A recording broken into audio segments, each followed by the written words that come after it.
केशव कान्त बरुवा बिथाङा सासे आसामनि गेदेमा सुबुं जाय बिथाङा माने ब्रिटिशनि समावनो आसामाव गोबां खामानि मावदोंमोन। बिथाङा कलकातायाव थायोमोन, फरायोमोन।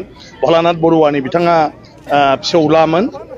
बिनि उनाव बिथाङा ICS नि थाखाय बिलादाव थांनांगौमोन, नाथाय बेवहाय थाङाजासे भलानाथ बरुवानि जिफोर माने फालांगि बेफोरखौ बिथाङा नायदों।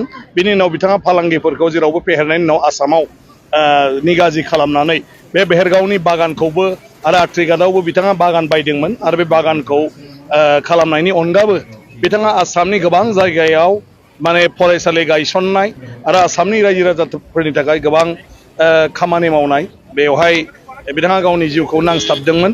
दानि बि बरुवा कलेज जिथु मुंदांखा बेवहायबो बिथांनिनो गासैबो कन्ट्रिबिउसन दं। न' लुनायनिफ्राय लानानै गासिबो गायसननाय।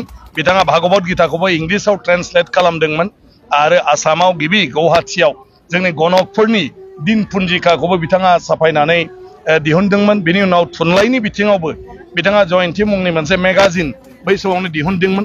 आसामनि दानि लिरनाय रावाव जेब्ला टाइप राइटिंनि मोनसे माबा फैदोंमोन बे समावबो हांखोनि बेलायाव बिथाङा माखासे गोदान माबा दिहुननानै दिनैनि असमिया रावखौ गेबेङै माने लिरनायाव बाहायनाय फोरमायनाय बेवहाय बिथाङा मदद खालामदोंमोन। आरो बिथांनि जि फेमिलि सोद्रोमाफोर बिथांमोना दा बिथांनि फिसालामोनहा बेवहाय भेरगावआव के बरुवा माने बिथांनि मुङै बेयाव फरायसालि गायसननायाव सम्पुर्ण मदद खालामदों।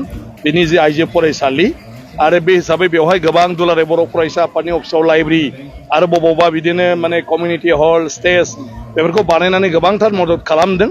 ओंखायनो के बरुवा बिथांनि मोनसे माने मुर्ति माने मुसुखा दिनै के आइजो फरायसालिनि लांगोनायाव बिथांमोना फिन कन्ट्रिबिउट होबावदों आरो बेखौ दिनैहाय बेवहाय बेखेवनानै होनाय जाबाय। आंनि आखाइजों आं गावखौनो गाव गोग्गानाय मोनदों। बिथांबायदि सासे बिराद गिदिर सुबुं जाय सुबुङा आसामाव दिनैनिफ्राय 100 बोसोर माने आगोलावनो गोबांथार खामानि मावदों आरो बिथांनिनो अबदान जोबदों आसामनि गोबां गिदिर गिदिर खामानिया।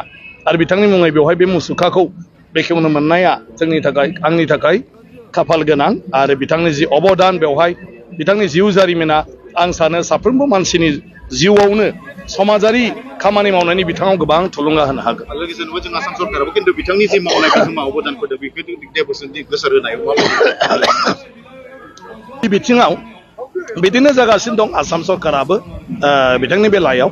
गतिके बेवहाय जाय जेराव बिथांखौ मोनसिगौ थ' बिथांमोनहा बिथांनि माने जिथु कन्ट्रिबिउसन बेखौ लानानै बिथांखौ सिबियो आरो बिथांनि सोमोन्दै माने गोदान जोलैखौ माने बयबो मोनसे फोरमायनानै एनकारेज होयो जिउआव।